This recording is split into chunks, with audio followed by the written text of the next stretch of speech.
Okay, we'll call the meeting to order. I want to thank all members of council are here, except for those that are running. And welcome to National Hand Hygiene Day. According to Councillor Nicholson, it's International Hand Hygiene Day. So please wash your hands. Let's give him a hand for that. One hand washes the other. Oh, God.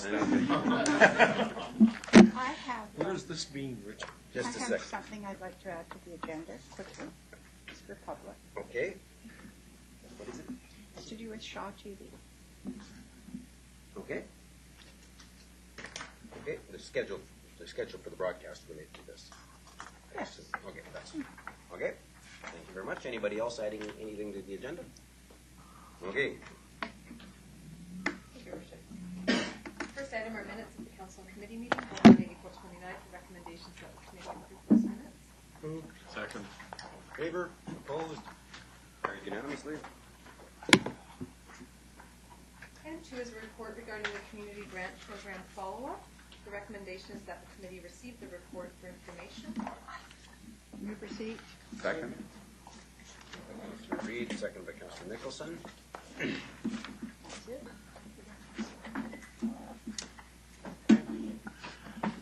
Councillor Support. Yeah, a question on this proposed situation. You're asking for 20% grant from the people that are asking for a grant. Am I correct? Is that the new proposal? Through the chair, the staff proposal is for any capital project requests that we're looking for a 20% contribution from the applicant for the project. So this would be a capital request such as a playground installation or clock or any other type of physical capital improvement that they're requesting funds for. In the past, the city has asked the applicant to try to bring other resources to the table, but there was never a requirement to do so. So the staff proposal is that they would need to demonstrate they can bring at least 20%. So I think what we'll be doing with that new system is the fact is that it'll close the doors on a lot of people. I mean, like I said, that this wheelchair soccer team, they want to play soccer and that type of thing in wheelchairs. There's about 10 of them. The chairs are like $10,000 each. They don't have no money. They don't have no startup money. We'd like to get involved, get active. They're wheelchair cases. So I'm really concerned that we're putting that in. I think that's probably close the door on a lot of people if it's a must. Okay. Did you have a presentation or anything? No presentation, Your Worship. Anybody else? Councillor Adams. Yeah, just for your information on some of the points here, I prefer us to state the existing residency requirements. I think that's the best way to go to protect the interests of Coquitlam taxpayers, make sure that we're supporting Coquitlam people with the money that is Coquitlam taxpayers' money. I do have concerns, though, on the multi-year funding, and I want to get some clarification on it because we're doing multi-year funding for what? Because we're not doing wages. We're not funding programs. So what are you funding on a multi-year basis? What would be applied for multi-year funding? And through the chair, I believe Nick Najak could answer that question. Maybe so through the chair, that would be for things like special events which happen annually. So if we wanted to have a community festival or a special event which happens in 1 year and the group foresees it going into the future, this would potentially support them at 100% and then at a declining scale for future years. So would it be for, and this is where we get into events and programs and wages, would it be limited to, let's say, the fees that the city charges? Would it be for the application of hard infrastructure? I'm just trying to find out and how we deal with if it's going to go to, because when you go to over 3 years of funding, you then take away funding in future years for other groups because it won't be there. And so I'm also concerned about granting funds on a multi-year basis that may wind up, because we really don't audit closely all the funds. So is it maybe being transported into other areas or into wages? And this is a concern that I have in when you get into that multi-year type of funding. So through the chair, thanks for that question.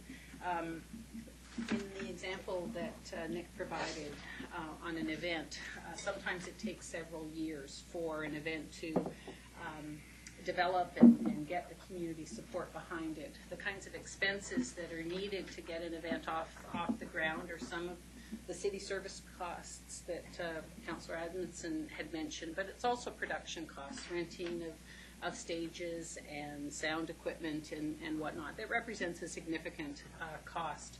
And so in previous years, some events found that just being restricted to just 1 year didn't allow them to build up the acceptance of the event so that they could generate the kinds of sponsorship funds that would allow them to continue on in the longer term. With respect to the auditing, staff do require that receipts be shown at the end of the program that they received funding for, and those are reviewed very carefully to ensure that the money that they expended was in fact the money that council had approved. So there isn't that likelihood of drift of they might have asked for $5,000 for one purpose but then spent it on something that wouldn't be considered eligible. And in that review of the expenses, anything that they submit for that was not part of the approval would not be eligible for reimbursement. So while it's not through an audit-specific procedure, I can assure you that staff fulfill those administrative duties very, very diligently. And I just wonder if Mr. Naja wants to add anything. No, I think that captures it. I guess my other concern is that we're going to be, you're talking about events, startup events. My worry, as I said before, you get after year 3 and they're not being successful, but they create an event that people like, then the city's now being expected to continue to help subsidize. Even last year when we gave out community capital funds to groups that historically have put on events in Coquitlam but have paid the community rate, we gave grants and money to them to help offset the city's costs. We gave about $40,000 away. And that expectation or that help, are we getting trapped into ongoing subsidies of events and stuff that become likable? Or the other question is, if we support these groups for hard things, and after 3 years they say they can't make a go of it, and they leave the city of Coquitlam and they go set up somewhere else, the investment dollars of Coquitlam is gone. So all very, very good points. Certainly the community grant program is not meant to create a dependency, not the current program, which is an annual program, or if council should decide to move to the multi-year possibility. The goal is not to create a dependency, and I'm sure council in reviewing applications would have a mind to that, as to whether they would support an application that didn't show that it had a plan beyond 3 years, that had some likelihood of being successful in generating other funding to the table, whether that's through sponsorship or through admissions or other levels of funding. So we can't guarantee, just like the applicant can't guarantee, but I think if we're mindful of the things that we're looking for and the outcomes that we want the program to deliver, those would be shared with council when council makes the decision whether to fund something or not. And I think the points around the physical aspect, up to this point, most of the capital kinds of requests that have been done have been for things that are capital projects that are built into the ground. And often those are actually on public lands. So things like school playgrounds, where we have PAC groups that have applied to get funding through this program to build a playground in a local school. And that's not going to leave if the PAC decides to, to disband. No, but I'm talking about when my question revolved around, because you meant the comment of events. And my concern is when I look at cities, let's say Vancouver, with multiple large events, have had increasingly costs every year to help subsidize and keep those, because the organizations there can't fundraise or to keep them. And so those are my concerns when we get into this, is what's the end result of the taxpayer for Coquitlam and possibly winding up continually subsidizing or increasingly subsidizing some of these things. So that's why I have a problem on the 3-year funding. Thank you. Thank you. Councilor Nicholson? Thank you. Like I said, I'd like to make a couple of points. I think some of these criteria, for example, application intakes, my view is the suggestion that we have multiple deadlines, for example, September and March, has a lot of merit because it recognizes that different community groups operate on different timetables and their needs arise at different times. Their perception of need arises at different times. And we want to try and serve them as best we can. Many of the others, like multi-year funding, the degree to which the project benefits Coquitlam, seen expressed right now as 60% participants or beneficiaries live in Coquitlam, or the project must occur within CD boundaries and have a direct community benefit. Both of those I see not as absolutes, as game changers. That you either meet it or you don't, and if you don't qualify. Those are things that would attract points on your scoring, depending on how well we meet the applicant meets those criteria, and impacts the ultimate decision, along with consideration of all those other factors. So I don't think we need to give you absolute direction about them. I think the fact that they're things that you're going to consider in ranking and recommending to us is the important factor. Thank you. Thank you. Councilor O'Neill? Yes, it's on the residency requirement. I wonder if any consideration has been given to have different requirements for the type of project it is. And I was thinking that it might make sense to weigh the direct community benefit as more valuable for capital projects. And for non-capital projects, maybe the participants living in Coquitlam might make more sense. Just think about it. I'm sure it wouldn't be. It's sort of a following up on what Councillor Nicholson is saying, that these things can be used to weigh to help score and aren't necessarily as arbitrary, not as cut and dried. But I was thinking that if something is going to be built in the city and it can't be moved, it doesn't really matter if the 60% participants, that's not as important as if it's a direct benefit community and it's going to stay here. So that's what I'm thinking, that the direct benefit is important for capital projects, but if it's for an operating, an operating type thing or a non-capital, it's probably more important that we make sure that a lot of Coquitlam residents are taking part in that festival or project or something like that. So that's why I'm seeing a different. So you're saying existing situation, proposed situation, maybe one for each, or a combination of that. Any reaction to that? Have you thought about that? Does that make sense? Do you poke some holes in it? I don't know. I just during the research stage through the chair, a lot of options were looked at, and I think that definitely this sounds like something that was familiar. So we can definitely look at it again, depending on the comments from around the table. Okay, thank you. Thank you. Councillor Hodge? Yeah, I've got a couple sort of, and I'm going in a couple different directions on this, and I sort of also agree with what Councillor Nicholson is saying, Councillor O'Neill, and I think that we have to sort of look at what the fund's being used for, because I think the big capital projects like the playground, the criteria may not need to be the same as what it is for a group that's applying for, say, for more of an equipment thing. My concern is requiring groups to put up 20% could eliminate them from getting projects off the ground. Some groups are very good at raising capital. PACs, that's what they do, is they fundraise. But other groups, and I'm thinking some of the theater group, for example, that's putting all their time into programming, they don't do car washes and fun nights to raise money. So any money that they have to raise to put into buying equipment is money that they can't put into programming. So, and I think that that would leave them at a disadvantage.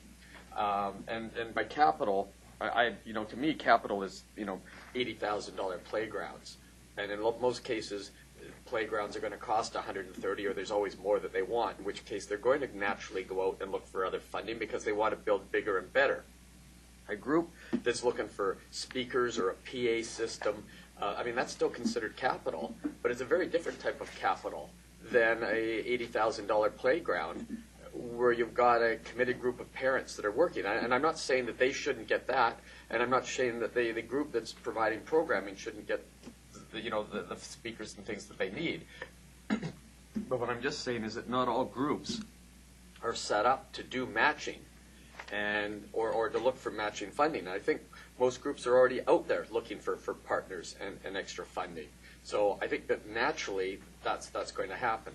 And that, to put that criteria in, I think that a weighted system where we say, preference will be given to, or extra points will be given to groups that have found a partner. And I think it becomes a point system. I think that the residency, I don't know, how you get a drop dead number that says, well, okay, sorry, you've only got 58%. You either got to drop off 2 kids from Port Coquitlam and go out and recruit.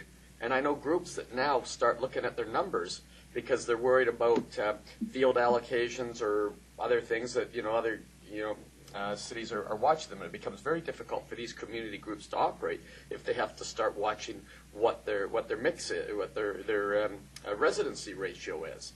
And I think that then they're not doing the programming that what they need to provide. So to me, I would like to sort of say, well, okay, if you're 90% residency, then you get extra points for that. If you're only 60%, then you don't get as many points, but maybe you're also doing fundraising, so you pick up the point scale somewhere else. I've been on the other end of this, and I've done applications, and I know why applications get turned down, and sometimes it can be very frustrating when you miss that residency by 3 kids and you get nothing, whereas 57% of your funding would have made a big difference, and that group could have gone and fundraised to make up the difference because they didn't quite hit the 60. So I think that a sliding scale with a point or a rating system that still takes into account residency, that still takes into account outside funding, and it may be, as I said earlier, that you get score higher in one area, but not as much in the other area, but that collectively combined, we find a way of making sure that we get the funds out into the community. And to me, this is what this is really about, is making sure that the funds get delivered to the groups that are doing good work in the community and that they rely on this funding so that they continue to do it, whether it's providing playgrounds, whether it's providing other services that are so vital to our community. And I just don't want to see this money not, pooled and not getting out there. I also want to make sure that we continue to deliver this money out to the community. I have a concern that we're starting to see other projects drawing from this fund. And I want to make sure that this fund remains a community fund. And it doesn't become a fund to start to fund other projects that we just sort of say, oh, well, we'll use the casino money for that. I think we have to make sure that the intent is, when this was set up and when the casino came here, that a portion of it is separated off for community use, and I want to see it continue to be used for community use. And I also really like the idea of multiple application periods, even twice, so that we have a chance so that groups that are planning something in the fall, or say something for the spring, they don't know in June what they're going to need in January, but they probably do by September, October. And so again, having 2 entry points will, I think, make it easier for the groups. And again, this to me is about getting the money out into the community so that it gets used where it's needed and gets used in a timely fashion. And I think that's what I had on my list. Thank you. Councilor Reid. Thank you. Well, I think pretty well everything I wanted to say has been said, but multi-year funding, I don't really want to do that. I think Neil had the idea of where if it comes back every year, we can adjudicate it along with everything else and decide if they can get multi-year funding. But to give it out, I don't agree with it. The one that I wanted to bring up was we had, for those who haven't been around, when we first started this, we took a bit of money out of casino funds and we made it wide open for everybody. We got to the point where we were supplying uniforms and bats and hats and T-shirts, right? And it got a bit ridiculous. But there's always those that were the greedy, not the needy. And we had to change the criteria, and we had to keep doing that. And so now we're down to where we ended up with trying to get people in Coquitlam, you know, for our Coquitlam residents and all that. So I think we have to have some kind of a residency requirement.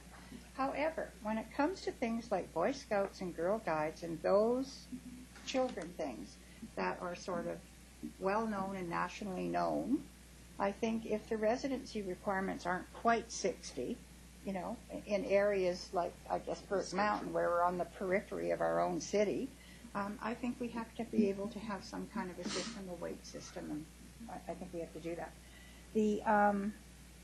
So those were my only two. But on to the 20% contribution. Now, I know I asked this question when we were doing this, but has every elementary school in Coquitlam got a playground from us through casino fund? Have we done them? Yes, I we've think done them all. we've done them all, yeah, because I just didn't want to go into this where, and it makes one PAC have to come up with 20% when nobody else had to, so I was concerned with that. So we've pretty well done it all. Okay. I like this, but I think Craig brings up a good point, and that was the speakers. And we did give somebody, maybe Brent will remember, we supplied somebody with sound equipment and speakers and something. I can't even remember who it was. For Coquitlam Community Association? I don't know what it was, but it's a good point. So what if they up and move somewhere and take all our donation with them, which would be, you know, an easy thing to do. So I guess I have to wonder for small things. I think there has to be movable stuff. I think there has to be some kind of a contribution. But the stuff that Terry was talking about, where you build it in your community, I don't have that same attitude about it. Okay? So thank you. Pardon? Yeah. Myself, I have similar comments to Councillor O'Neill related to well, in fact, Councillor Hodge as well, a point system for this rather than absolute criteria that say that if you drop to 79% or 59% residency, you get 0, and if you're at 60% residency, you get 100% or 80% of what your the value of the project. It could mean that we end up taking a child and booting him out of a program arbitrarily, because otherwise the rest of the kids don't get to go to the World Championships or whatever, because we're not going to fund an element of it. And I think I would rather us have the 79% one get just slightly lower points, but if it's still a valid project, it wins on all the other fronts, that it make it there. On the capital versus non-capital, I actually contemplate some non-capital projects that want to expand the participants to outside, for example, a festival. If you don't want to be trying to measure which people coming to the festival are actually from Coquitlam and which are from Port Coquitlam. And in fact, the ones from Surrey, I think, are of a higher value to us because we're actually reaching out, and there's an economic development aspect of that. So I don't know whether that does it as much either. So I rather than have a hard line at each one of these thresholds, I'd rather us find a way to measure and deliver the very best value to our residents through points and through achieving it that way. And then that gets us past the challenge we had a few years ago with Place des Arts, which delivers absolutely wonderful service to our residents, but to a lot of people who aren't resident as well. And how do you measure that? So On the point of evaluation, the city currently does have a weighted evaluation program, just as you've described. And it is based on what the established approved criteria is. So that if it is established, again, if we make no change, let's say for residency, and 60% is established as the criteria again, and an application comes in and it's got 61 or 79% or whatever, they would get the full available marks for that category based on that application. And another application that came in at 59% Coquitlam residents would still get points, but they wouldn't get the full points because they wouldn't meet that full criteria that council has established. So we do have that kind of program. The idea of the review is really looking at what the past criteria has been to see if we want to change that. And it would change the kinds of points that are attributable to each applicant when it comes through.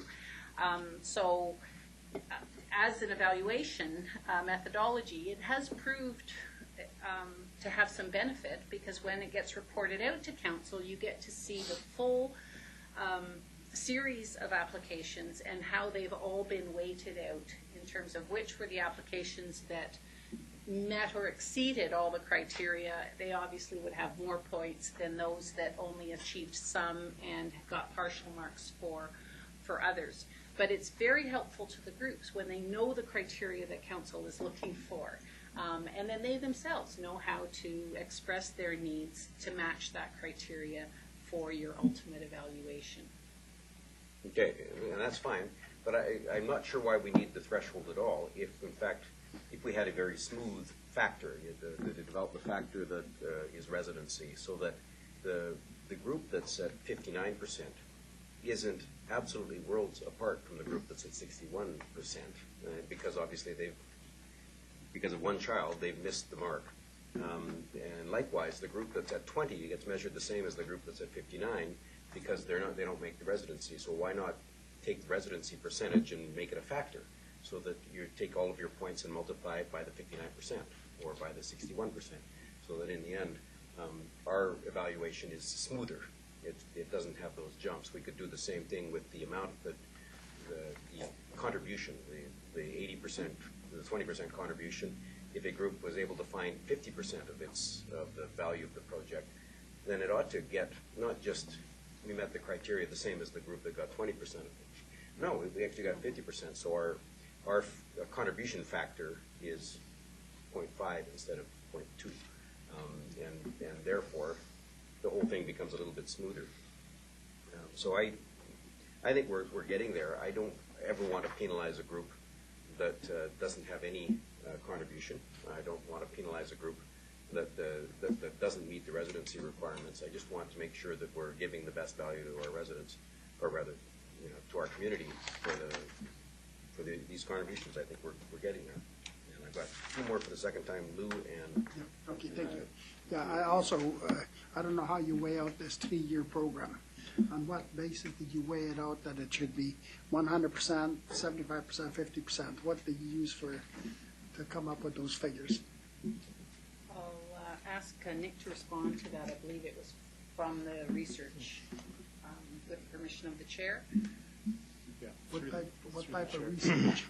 So looking at different community models, what other municipalities do and what other grant programs do, it was thought that this was an average of what is out there for multi-year programs, and it's something that, looking at the life cycle of a project, usually within 3 years, if it's going to be sustainable, it'll happen within those 3 years. So having that cutoff at 50%, 3 years, that's their last big support that they would get from the program. And what happens after 3 years? It would have to be reevaluated by council. Okay, tell me. So, sure to God, there's not every community has got the community grants from casinos, because there's not casinos in every municipality. No. So you've only gone to municipalities that have casinos, And have they have grants from the casino fund, or is there any community that has grants from the casino fund besides us?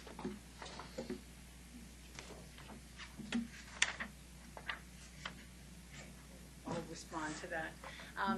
The research involved looking at other municipalities, whether they had casino funds or not, because there's some cities that have grant programs and don't have a casino. And staff particularly looked at cities that did have casinos as well. So it was really looking at current practice that are out there in local government. So when you're talking about other communities having grants, okay, why, I mean, if they don't have a casino, why wouldn't it be a straight budget item with them? Where does the grant come from? So you were saying that your evaluation ignored the source of the funds. If you had a grant program of $500,000, how did you divvy out? Exactly. Okay. So different cities fund their grant programs in different ways. Okay, then secondly, I noticed that, with some of the restrictions that we had on our grants, that the fact is we haven't used up the 100% of the money. There's quite a bit of money left over after each grant policies is done. Then I noticed that we also attacked that at budget time, the grants from the casino, which I think we should not be able to touch it. I think once it's a casino fund, it should remain that way. You cannot take it at budget time to soften the blow on something else. I think that we should stay away from it. Okay, those are my comments. Okay, anybody else? Seeing none. One last question. Nicholas, I've heard your name pronounced several different ways. In person, I go by Nick. That's easy. No. Last name. Your last name. Oh, Najda. Najda. Okay, I promise not to ask again. Unless your mom's mad at you, and then it's Nicholas. Thank you very much. Question. Lori, do you have enough? If I could summarize the feedback. And what you were going to be doing with it? Yeah, as I've heard this discussion, thank you very much. This is just the direction that staff needed. Is that council does want to issue a community grant program for this year. So staff will be coming back. So I got that point. Staff will be coming back with a report that launches the program for this year, that lays out the criteria that we have heard that council supports. And as it relates to these questions for today, we will have criteria that will describe a sliding scale of weighting for capital projects, for residency, and we will not introduce a multi-year funding, and we'll have 2 application intake periods. So You those are good. were what I heard. So if heads are nodding, then that's the report we'll be bringing back, and that will satisfy a lot of community groups that are really wondering what the program's going to look like this year, and we expect there to be enthusiastic response from groups that will want to apply for funds this year. That was well encapsulated. I actually have one comment related to the multi-year, though. I don't want to lose the advice to community groups that in the second year you should expect less, and in the third year, I mean, you got to wean yourself off of this program. Otherwise, we'll end up with the potential for a group saying, "Well, we got 50,000 last year. We can get it this year. We can get it next year," and not realizing perhaps that the city is going to, when they examine the second year of the program, we're going to be perhaps pushing toward a lower number. And I don't know how to fit that into criteria, but perhaps I'm going to be reluctant to approve the same amount of funding for the festival in year 3 as we approved for year 1, because I'm going to know what's going to happen in year 4, because they're going to still want this funding. So. And Derek. Just I think for the public, just to clarify what we mean by this multi-year funding, what we're saying is that the way Lori has interpreted it, council saying is that somebody coming to us in 2013 cannot apply for 3 years of funding. Yeah. But that doesn't stop them from coming back to us in 2014 for another bit of funding, which will probably be on for the same project, in 2015 for some funding. So we're not ruling that out. We're just ruling out a one-time 3-year grant, okay? So in case there was some misunderstanding of Yeah. people watching Exactly. at home or reporters or anything Yeah, like that. that's how I took it, was we're not approving 3 years in a row, That's right. but it might. 3 years at one time. At one time, rather, but if we do multiple years in a row, we want to guide those folks into expecting less and less each year. Good, okay. Is that the consensus on the less and less each year? Okay, That makes we're good. sense. Good, thank you. The motion was to receive. All in favor? Opposed? Carried unanimously. Jimmy. I've always wanted to be on Easy Street. I want the twinkle And stuff. why did you take this job? Because we got it. We got Easy my way. Street. We got Easy Street. So And it's been easy, right, Jamie? Yep. There's some of the powder. item 3 is a report regarding Easy Street with the That's use of Easy Street. reflective technology paving pilot project. And we have introductory comments by our general manager of engineering and public works. Thanks, Mr. Chair. This is a pilot project that Jamie Umpleby and Dan Mooney have been working hard on over the past few months in working out some details with Main Road Contracting, who would supply the product and perform the testing. This really, from my perspective, this is sort of a further two from last year when we talked to you about least life cycle cost for some rather expensive assets that you have, and we feel that this is a worthy test to find out if this product can in fact produce that. This would mean multi-years worth of testing and whatnot, and you can see that in the proposal, if it doesn't work out and it does fail badly, the installer would have to come back and use hot mix asphalt. The advantages are really about hopefully longer-term least life cycle performance. That's the whole point of this. The initial assumption is, a little bit more expensive on the capital, but hopefully for a full life, we're saving money. The other side of it is using this product goes down essentially as a cold mix and does not require the heat energy that traditional asphalt requires. Just one more comment before I turn it over to Jamie and any questions or comments. My goodness, I just had a brain freeze. Apologize. Turn it over. I'll stop talking. I'll just turn it over to Jamie for now. Anyway, I have a sample for anybody who would like to see a sample of the asphalt. There's one in here. You'll find that it's cold. With me today, we have David Ching. That's right. Sorry. David Ching from Main Road Group is here, and Richard Hoare, who's from Main Road as well. He's more of the technical person, and Sven is our greenhouse gas consultant from GHG Accounting. So basically, as Bill said, it's a cold mix that goes down cold, potentially has significant advantages to it. The issue with it, of course, is that it's never been tested in full-scale operation. As I should clarify that, Easy Street asphalt has been used to pave sections of road. You'll see in some of the literature there's a section even of Highway 99 that's been paved with it. What it does not have is the UV reflective technology, which is a new piece of technology that Main Road has added to it, which gives the other benefits of the light reflectivity, the heat source, not absorbing heat, and consequently, hopefully, having a longer lifespan and lower life cycle costs. So the Easy Street product has been used for many, many years, but mostly as a patching material because we do patches of cold mix. It has been used to pave sections of road as just the straight Easy Street, but not with the UV technology added to it, which is the part that we will be testing, is the Easy Street with the UV technology.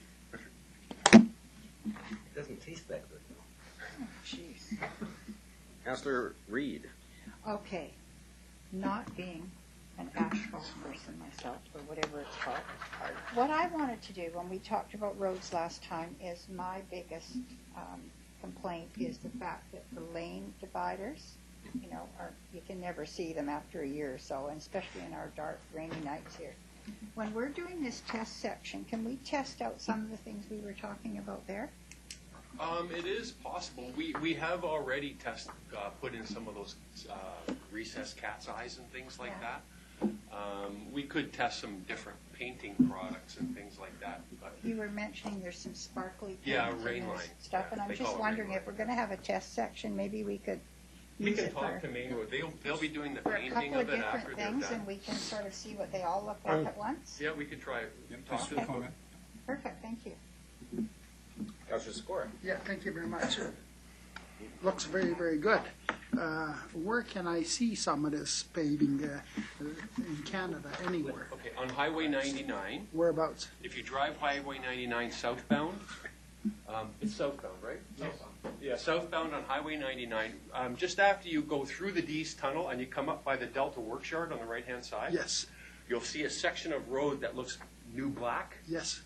It's that material, right? It's in that area on Highway 99, so you can drive it on the highway, actually, and see what it's like.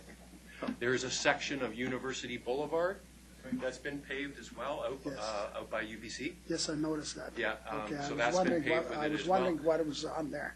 Yeah, And then there's a couple of other sections in, like there's one in Alberta, I believe you've done, and then you did some at the airport as well. But those are the two that if you wanted to drive it and see what it was like, they would be the two good Now, locations.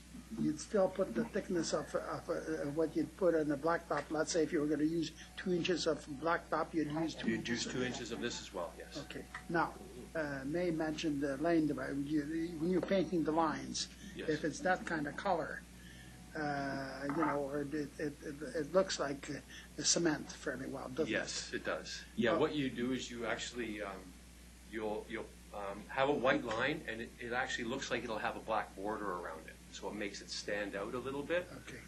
So yeah, in essence, put down black first, and then you paint the white line over top of it. So, and then it makes the white stand out. So you're not talking about putting those eyes in a lane. Not at this location, no, but we'll try some paint, yeah. Yeah, because once a snowplow goes through, those eyes will be coming out. They could be ripped out, Yeah, yeah. could be ripped out. Unless we recess them, where we have That's what recessed we them. talked Yeah, about. okay. It sounds good, and I mean, and I guess there's a lifespan is about 20 years, 20% longer.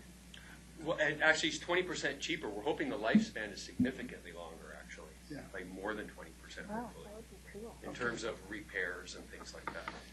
Yeah, I think you should try it. No harm in trying it. I think it's a good idea. Good news. Okay, Councillor O'Neill. Yes, thank you. Very intrigued by the technology. And we've got some percentage and cost figures associated with percentage, but they're kind of apples and oranges. And on one hand, we hear that, so I'm just seeking a little clarification if it's possible at this stage. For installation, it works out to a rate of 20% more expensive than conventional. So that's the 20% figure. Then a page later, we hear that there may be 40% reduction in road maintenance cost over a 50-year cycle. Correct? So, 40% savings there and only 20%. So but that doesn't, we can't really say that overall it's going to be a 20% saving for us or something like that. Because I don't know the relationship between our initial capital cost and that could be 99% of everything, and the relationship between that and repair and maintenance costs. So even though there's a 40% proposed, suggested 40% reduction in road maintenance costs over a 50-year cycle, I don't know if that actually balances out the 20% increase in installation costs and capital costs. So can you address that for me? I should clarify, the life cycle cost includes the original installation of the material. So while life cycle cost is cradle to grave, Okay, installing it and maintaining it. So it says 40% reduction in road maintenance costs over a 50-year cycle. Oh, okay.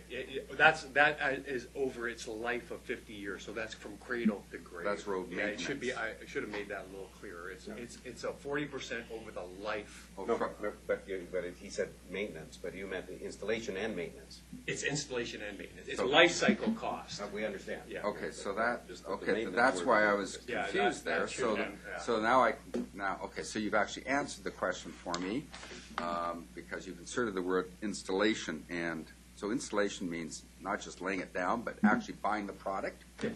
Okay, So product purchase, installing it, maintaining it, a 40% reduction over a 50-year cycle. Should be 40% cheaper Okay. in total. Got it. Okay, good. That's important to have. So I support it even, experiment going forward even more now. Thank you. Councillor Rasmussen. Well, no, I'm glad the engineering's stepping out and looking at alternative ways and creative ways. So I think this Easy Street has been tried. How long has it been around for, this product? David, 15 years? How long has Easy Street been being used? Easy Street's been in existence for about 16 years, mainly in the US and throughout other parts of the world. It's been in Canada for about 4 or 5 years now. And you have performance ratings have been good through those. So far, yeah, it's performed as expected. Yeah. Well, the two things I think are quite interesting with this, when I read the report, is cracks are self-healing, and so the material you'll have heaving, you'll get cracks, but the way it comes, it will come back together itself. Yeah, what usually ends up happening, there's a picture actually, I don't know if I saw the picture. I was clear. looking. It looks like just a little scribe line as opposed to a crack in the asphalt. Like you can see, there's something there, but it doesn't look like a crack. It's not, so there's Like it doesn't go through. So there's no need then to reducing your cost in crack sealing and things like that cost. In theory, they self-heal. They self-does, I'm just saying. So the potential for a lot of cost savings in that area. The other part is the road noise reduction. That's another interesting part of this that I thought was. And it actually works.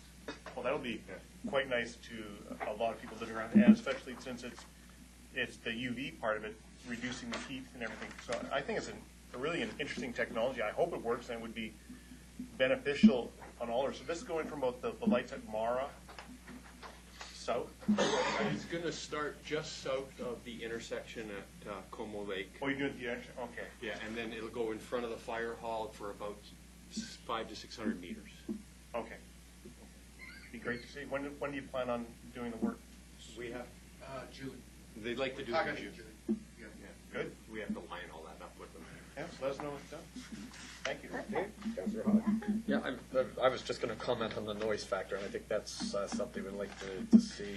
And I'm just curious, this product, does it have other applications other than roads? I just thought of that now. I didn't, when I was reading through the report, think of this as, is this something that can be used in parking lots, sport courts, other places where we traditionally use asphalt, or is there another similar product that they make that we can use in other areas? You could use this product. It's just a question of the cost more than anything. Because you can color it any way you want it as well, so it's very beneficial for if you need to demarcate and made in it. You can make it green if you want. You can make it red if you want. Crosswalk, some of the things that where they break apart. Just, it would just come I down see our to the consultant cost. nodding in the background, so it would come down to the cost basically. Yeah. Is it worth the premium for the material? for small For a small quantities area. for a small area. Okay, good, thank you. Okay. It'd be good to do a sports club. That's what I'm thinking. Yeah. Well, I love it. I've looked. Lots of people send us information about the futuristic highway in the Netherlands and all of those sorts of things that report the weather through the glow in the dark stuff. I love seeing how technology can make our roads safer, and I think this is a way that technology can do it. And I look forward to seeing the results. Yes. Outstanding. Any further comments? Seeing none. Motion received. I can have a pink road. Motion to receive. So moved. Second. Road. Councillor Rasmussen, Councillor Nicholson, all in favor, opposed, carried unanimously. Not pink road. 5 pink roads. We're done. That was stressful. So installing Oh, this is no, I just, had something. We're still in a meeting here. One moment. Madam. Councillor, we did have another business item regarding Shaw Broadcast. Okay, I've been at a few functions lately, and I've had people come up to me and ask me actually about our council meetings and when they are, and they always used to watch them Monday nights, and now we have council meetings all the time, and we can't find them, and so, well, a couple were at the senior center thing, and so I said, well, Tuesday, and and that we're webcast and all that stuff. But one of the things that the most objection that most people had was that every second week they used to sit and watch our meetings on Shaw, and they knew that even though our meeting started at 7, they could turn the TV on at 9 and watch what went on that night. So it was timely information if that's what they were looking for. And now they can't find them till Tuesday nights. And I would like to have direction or give direction to staff to speak again to Shaw about this, because they do have a duty to provide a community service, and I think it should be a timely community service. So I think I would like to do that, and even if they only do our meetings like they used to do every second Monday or whatever, maybe we're going to have to look at our scheduling and stuff. But I think that's kind of really important to the community. So that's it, Your Worship. Thank you. I agree entirely, Madam Clerk. I'm happy to follow up with Shaw to relay that message. We did relay that message at the time that they told us, which was in May of 2012, that they were changing the evening of the broadcast. And the reasoning that they gave us was that the CRTC has mandated them to ensure that a certain percentage of their expenditures are dedicated to access programming, and that council meetings are not considered to be access programming. And due to their need to cut some costs, they had to eliminate the position that delivered the tape back to the studio that same evening, which allowed them to relay the broadcast on Monday evenings, and that's why it's been moved now to Tuesday evenings. I would think that there has to be, and Councillor O'Neill has got his hand up, but I would think that is a very poor excuse. It's certainly not delivering what a lot of people want to hear. The information that councils have in all 3 communities, or all 5 communities in the northeast sector, at least deserve to be delivered in a timely manner. I'm done. Okay. Well, I have had the same conversation, and I recognize the perhaps operational imperative that they're under, but I think that Shaw needs to realize that community programming does include the City Council, and that as we as a community are struggling to get more people engaged in the workings of City Hall and more people to understand what our priorities are, where we're going, and how to have input on those priorities. Having the public have easy access to council meetings is really important. We've gone to great lengths to put everything we do on the internet to the extent we can, but a whole lot of people feel more comfortable with a remote control in their hand rather than a tablet. And I think we should be pushing again to have them make it as easy as possible for our residents to watch television, watch our meetings on TV. I don't mind that it's broadcast on Tuesday. I just want the public to understand where this happens, and I want the Shaw to go to some length to make it clear what the schedule is. And the move from Monday to Tuesday I thought was handled very badly. I've got Councillor Sikora and Councillor O'Neill. Thank you. I think that also the problem with Shaw is it's very simple. They come here, we're having meetings now every Monday night, looks like it, not second, fourth Tuesday or Monday. Our afternoon meeting, if they could televise that, that'd be about 3 hours. The evening meeting lasts half an hour, 3/4 of an hour. So, really, frankly, what have they got to televise? That's why they're changing it. It's like if they were here this afternoon, they wouldn't have got too much action because we're only about an hour. But normally we're here till about 4 or 5 o'clock, talking in the afternoon program. In the evening, we go into council chambers. By 8 o'clock, we're through. So, really, what have they got to televise? Not a whole lot. So I think we need to change a lot too. Just to be clear, the schedule has always been for them to broadcast the council meetings held on the first and third Monday of the month. So it has nothing to do with the month. And I'd like to go back to that. And It is still the first and third.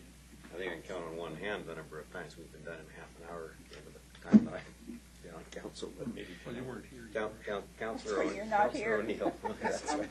I'm wondering if when you are going to be talking with Shaw again, whether or not there's any capacity for them to. Now they're shooting videotape, are they? Or are they? I don't know if there's any way if they can have a digital camera here and take advantage of our high-speed internet connection and using to stream into their studio or something like that. And then they can stream the live footage there, and then they can turn it around and do it on the same night. That's right. Which is, I think, the big thing that the issue that May raised to begin with was to get this done on the same day, and I think that timeliness is important. They might even be able to turn around and do it virtually live. The mayor could put it in his Virtually basket on live. his bike. So, I will inquire. yeah, I don't know if they have that capacity, and actually maybe Ms. McDonald has worked in television more recently than I have.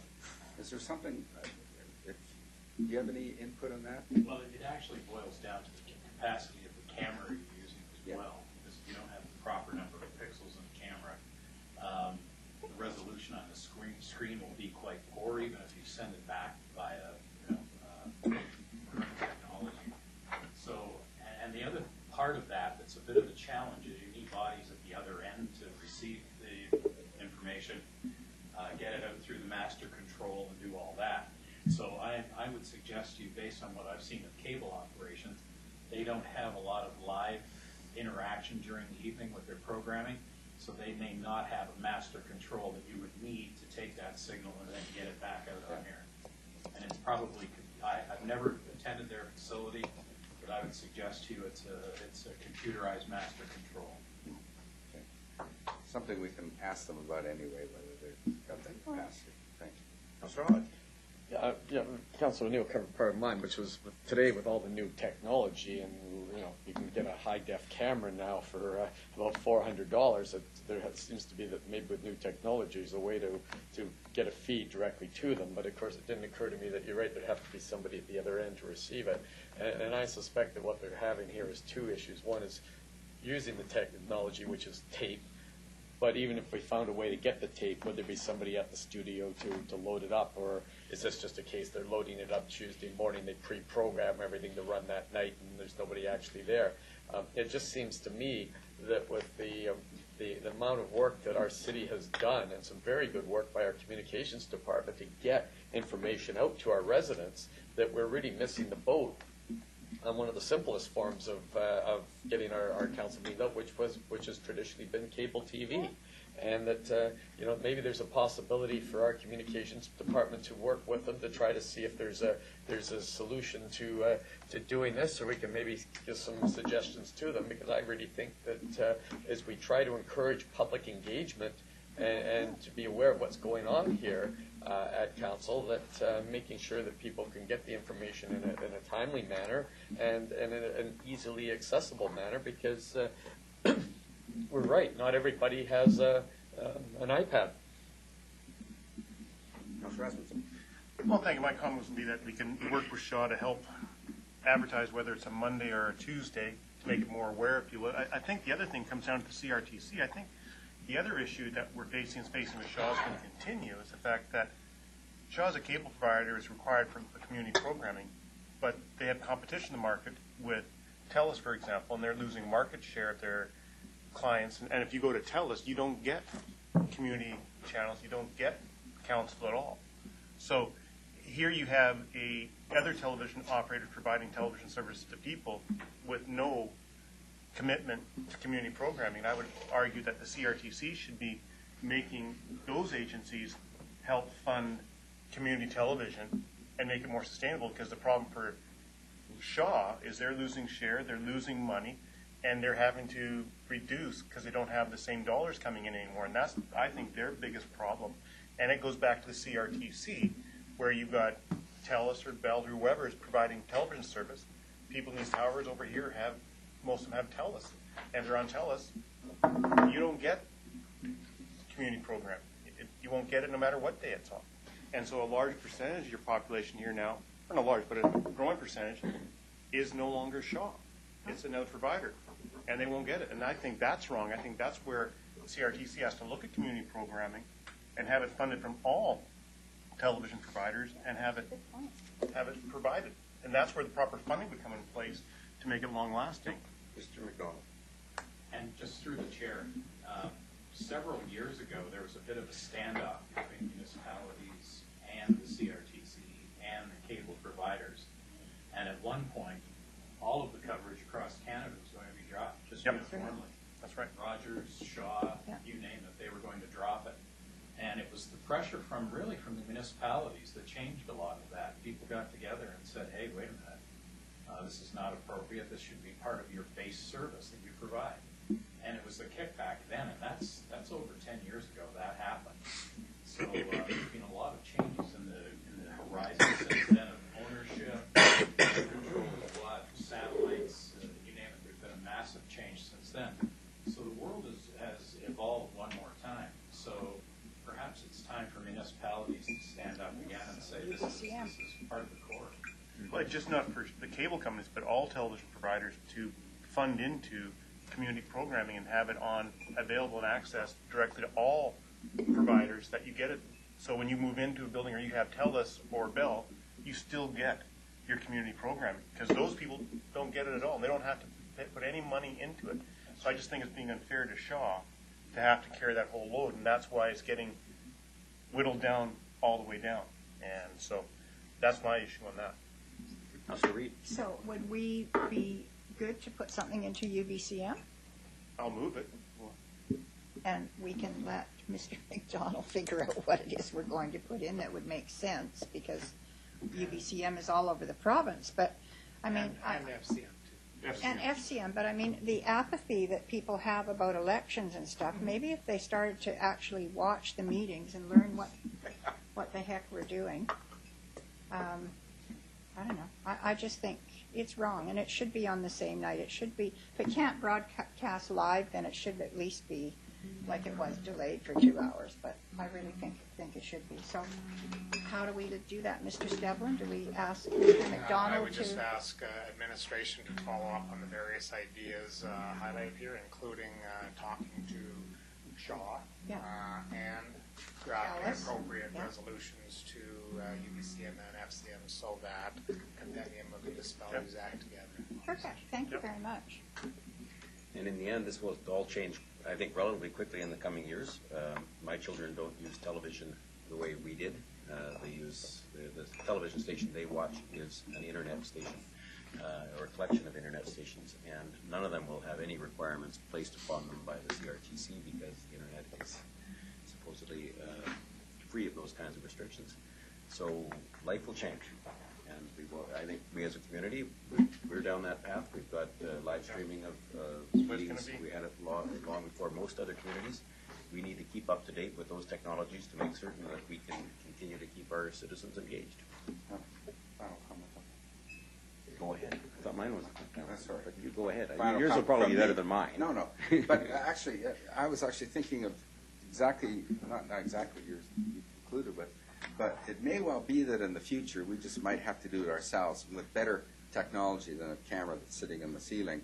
We might have to have a real camera operator here and real camera and make a higher production values and have our own channel on the internet. Metro have a TV station. Yeah, they have a I'm not studio. sure we Who would. does? Metro. Oh. 40 staff. I know a lot. I used to work with a lot of them on Channel 13 back in the day. Metro? No, the guys who were working for Metro used to work with me at CKVU back in the old days. So anyway, it may well be we need, somewhere in the future, we're going to need to do it ourselves. Yeah, I fully expect that will happen. In fact, we've had chats with staff about whether we could toggle between the live projection that council receives on our screens and the simple camera, because those materials don't end up on the internet. Right. And quite often there's really good, valuable materials being shown to us and not being shown to the at-home audience. And that to me, that's the next step. Yeah. And then ultimately multiple cameras, and probably not going down the path that Metro Vancouver did, because money is an object here.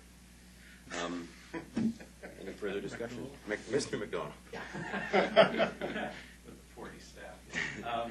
Yeah, just to point out that that's far more achievable in today's technology. That sounds difficult, but to be honest with you, the static cameras and a switcher, that is not impossible. So just to let you know, and with the platform that we have on the website, we have a technical platform to be able to supply that. There you go. Outstanding. Two buttons. In addition to every other Send budget. us to PCIT. We can take some of those. Sometimes, yeah. It's Too much. Wednesday. It is not waste energy. It's waste flow. Waste flow. Camera one, ready. Take camera one. Okay. So stay tuned, audience at home, it's going to get way better. We hope. Any further discussion? Seeing none. Move adjournment. Second. Adjourned by Councillor Reid, second by Councillor Nicholson. All in favor, opposed, carried. Take 5 minutes.